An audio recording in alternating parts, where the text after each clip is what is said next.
Mai am primit colagenul marin, deci Venere, 30 de pliculețe de Venere.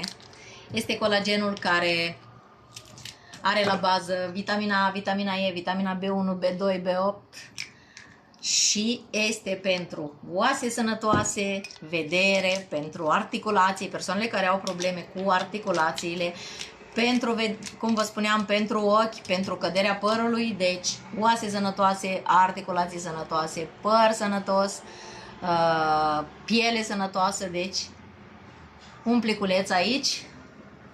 Este o cutie cu 30 de pliculețe.